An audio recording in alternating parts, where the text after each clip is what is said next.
Before he stabbed 16 people in Bondi Junction in the depths of a florid psychotic episode, Joel Cauchi had slowly unravelled. And some of it was captured on camera.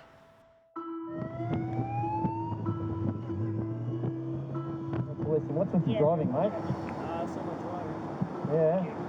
So what happened? I'm describing it as very erratic and unsafe. Yes. So what's the situation, sir? Why are you stopping, starting? Joel Cauchi had chronic schizophrenia. At the time of this traffic stop, he'd been off his antipsychotic medication for about 20 months.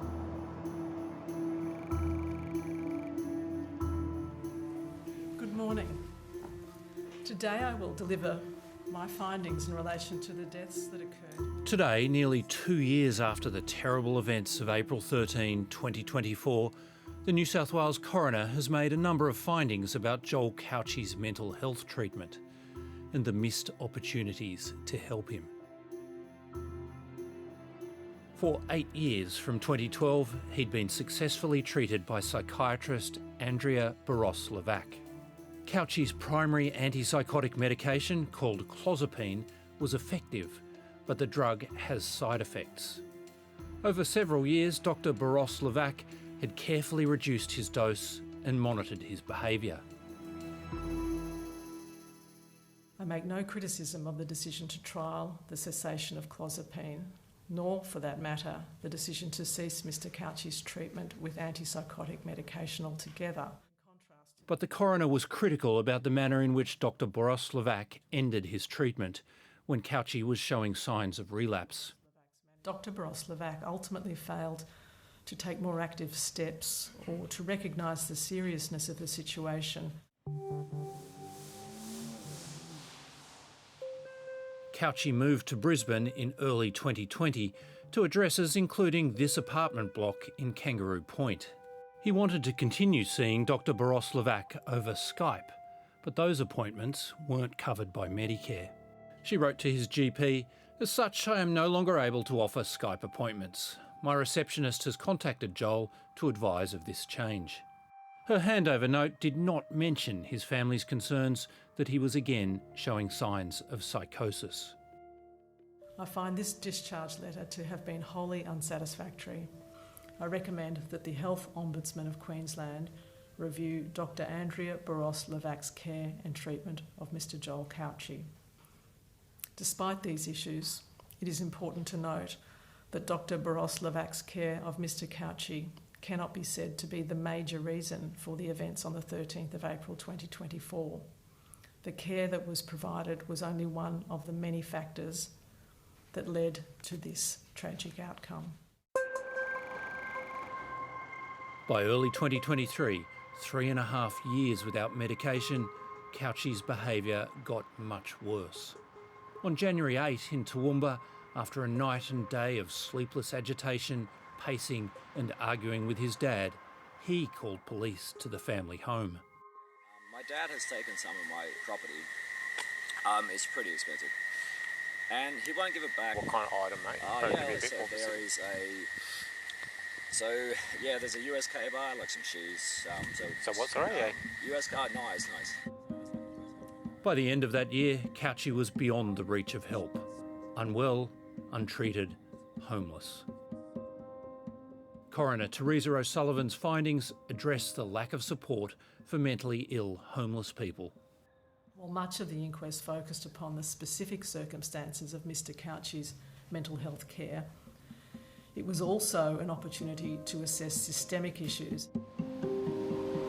On any night, it's estimated that about 1,000 severely mentally ill people are sleeping rough in New South Wales.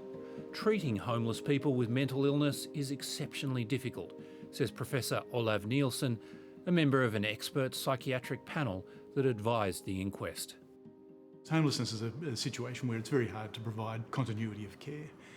And until you've got an address and a place where your treating team can find you.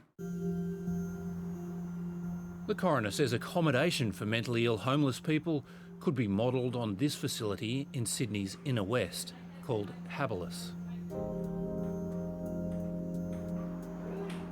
It's long-term accommodation with easily accessible mental health support from nurses and psychiatrists.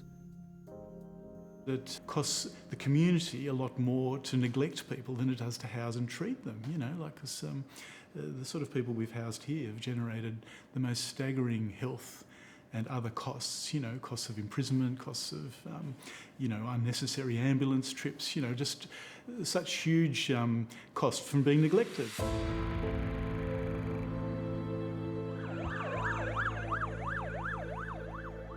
As well as looking at what preceded Couchy's attack, the coroner also examined what happened inside Bondi Junction Westfield.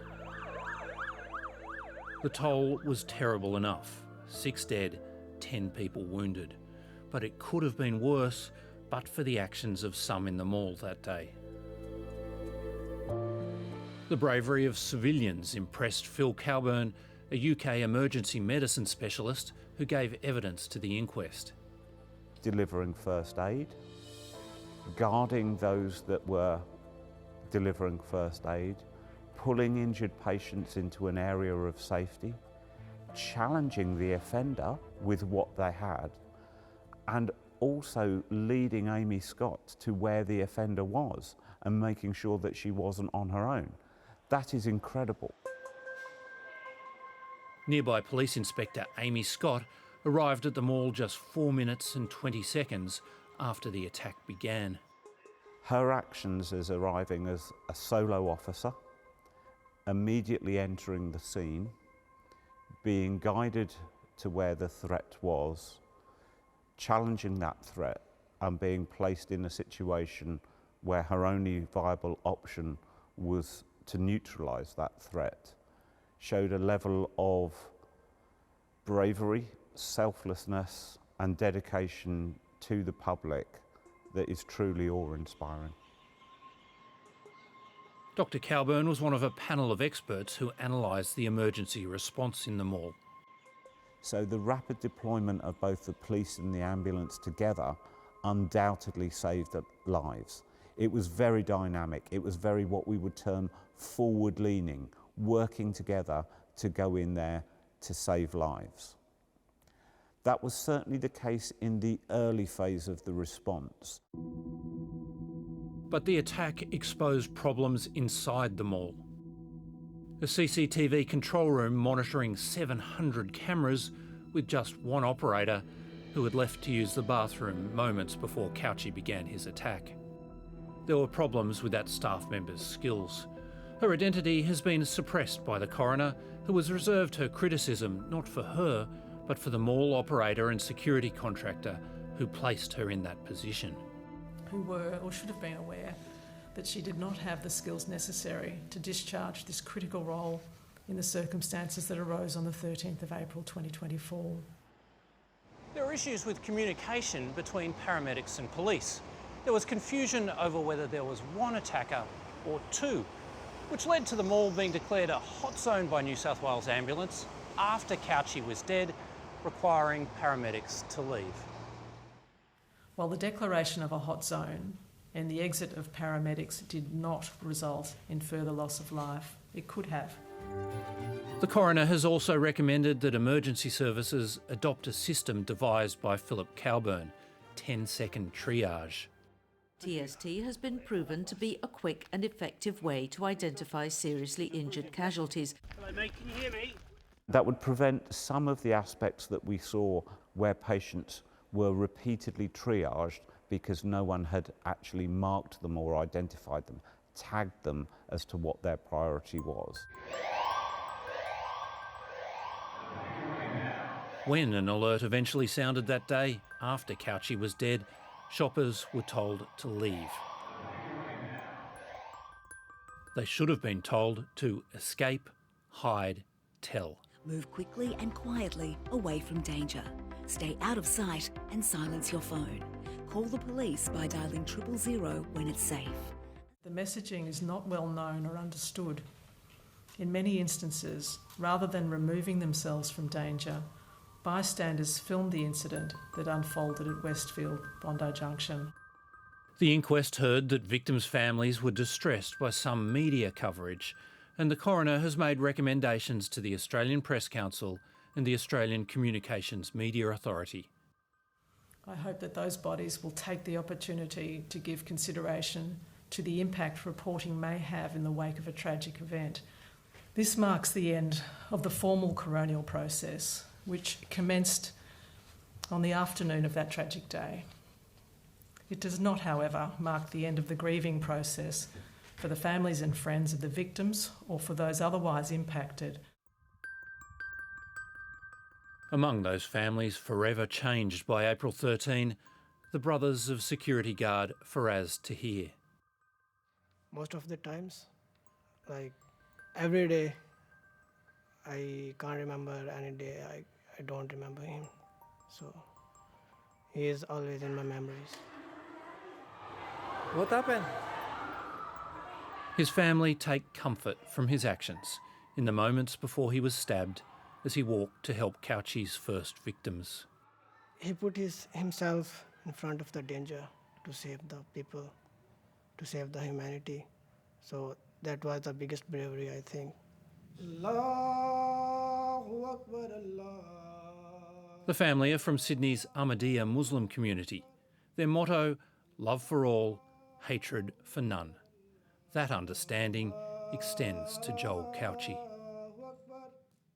The actions he did, I think he was not mentally well. That's why he did that. And we feel sorry for him.